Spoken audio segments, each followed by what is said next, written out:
نحمده ونصلي على رسوله الكريم أما بعد فأعوذ بالله من الشيطان الرجيم بسم الله الرحمن الرحيم.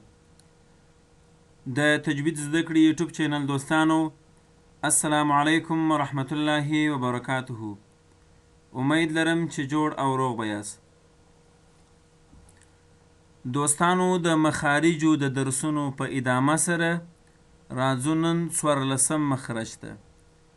مخکنی درس مو 13 مخرج و، ضا، ذال او ثا ورپکښې ادا کېدل، یعنی سې چې موږ ورته سور ته وایو. او نننی درس 14 مخرج دی، مخرج صاد والسین والزای، یا موږ او تاسو چې په پښتو کې ورته زی وایو. زی په 14 مخرج کې 3 حرف ادا کیږي: صاد، سین او زی، یا زای یا زا. راځو وایو یې دوستانو مخرج. هر کله چې رأس اللسان د ثنایه سفلا غاښو د سرو سره ومښلي، لږ څه ثنایه علیا هم پر راکښته سي، دلته صاد، زا او سین ادا کیږي. دوستانو، مخرج ته متوجه سي هر کله چې رأس اللسان. رأس اللسان مو پیژندلی دی چې د ژبې سر ته وایي. هر کله چې رأس اللسان د ثنایه سفلا غاښو، یعنی د مخکنیو دوو لاندې غاښو، ګورئ ثنایه خو مخکني دوه غاښونه وه، موږ او تاسو د غاښونو په درس کې ویلي وه چې بیا یې علیا لوړو ته ویله او سفلا یې کښتو ته ویله. نو دلته هر کله چې رأس اللسان د ثنایه سفلا، یعنی د مخکنیو دوو غاښو د لاندې غاښو، دغه دوه غاښونه د مخکني لاندې دوو غاښو، هر کله چې رأس اللسان د ثنایه سفلا غاښو، یعنی مخکني لاندې دوو غاښو د سرو سره ومښلي، لږ څه ثنایه علیا یعنی لوړ دوه غاښونه هم پر راکښته سي، دلته صاد، زا او سین ادا کیږي. دوستانو، راځو لومړی د صاد مشق کوو د سکون او متحرک والي په حالت کې. لومړی د متحرک والي حالت: ص، صی، صو. د سکون حالت: اص، اص، اوس.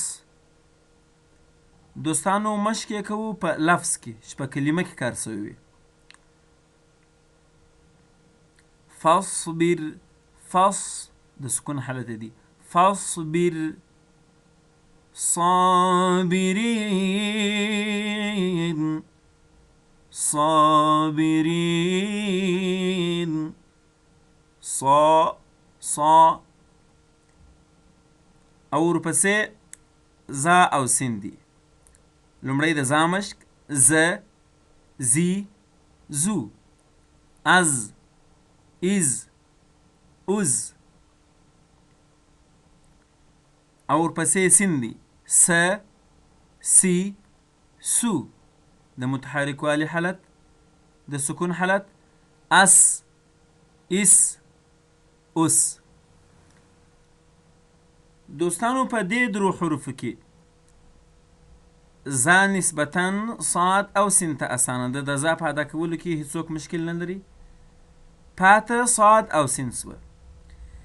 دوستانو، تاسو یې ښه در یاد کړئ، په 12 مخرج کې موږ او تاسو تا او تا درلوده، یا تی. هغه فرق موږ داسې کوئ چې تا به مو ډکه ویله او تا یعنی تی به مو تشه ویل. بیا په ادامه سره په 14 مخرج کې موږ او تاسو ضا او ذال وایه. هغه هم ضا مو ډکه تلفظ کول او ذال مو بیا تش تلفظ کوئ. اوس هم په 14 مخرج کې بیا هم هغه دوه حروف راته راغلي دي، یو صاد دی او بل سین دی. دغه حروف هم د تا او تا او ضا او ذال په رقم متحد فی المخرج دی، یعنی د یوه مخرج څخه ادا کیږي، صاد او سین هم. نو د دې فرق هم د هغو حروف په رقم سره کوو. نو دلته هم صاد ډک وایو او سین تش وایو چې دغه یې اسانه فرق دی. صاد ډک تلفظ کوو او سین تش. ګورئ زه تاسو دوستانو فرق وایم د سکون په حالت کې اس اس اوس. ګورئ دا ډک دی یعنی پر ډک ویلو ته پر ویل هم ویل کیږي.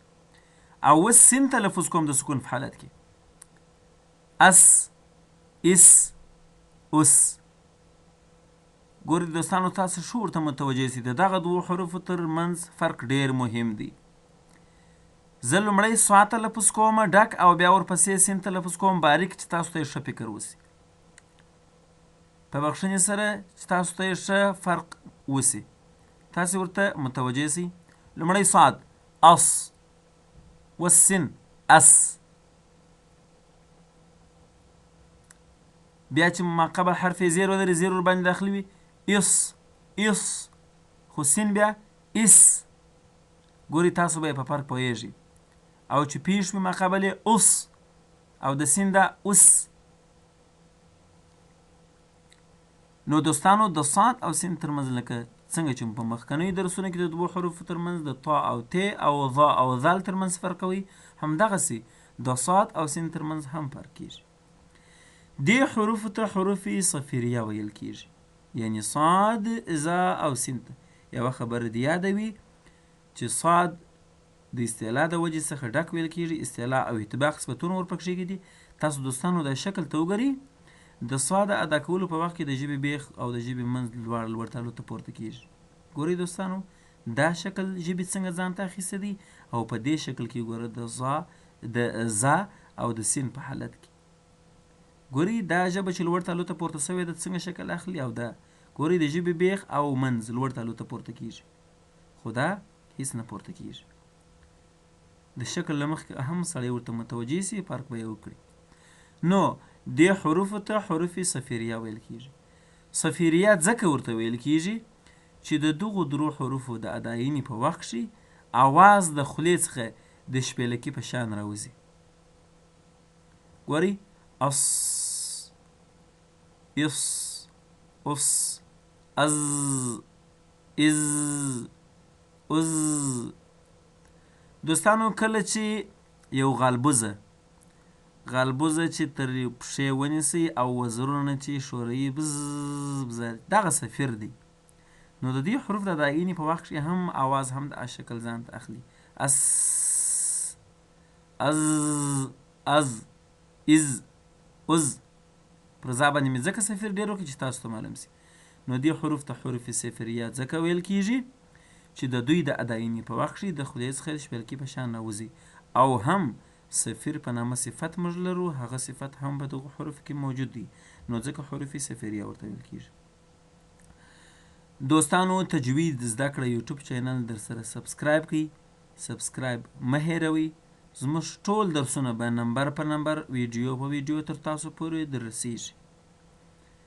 نور دوستان او ملګري مو هم تجوید زده کړې یوټیوب چینل ته را دعوت کړي تر څو ټوله مسلمانان وروڼه سالمه استفاده ورڅخه وکړي.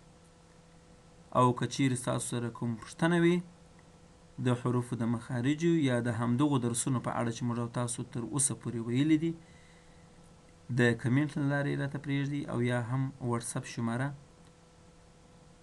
0 اووه 43 149 یو ځل بیا 0 اووه 43 149 پر همدغه شماره یې راته پرېږدئ پوښتنې. انشاءالله والعزیز پر وخت به تاسو ته خپلې پوښتنې جواب کړل سي. والسلام علیکم ورحمة الله وبرکاته.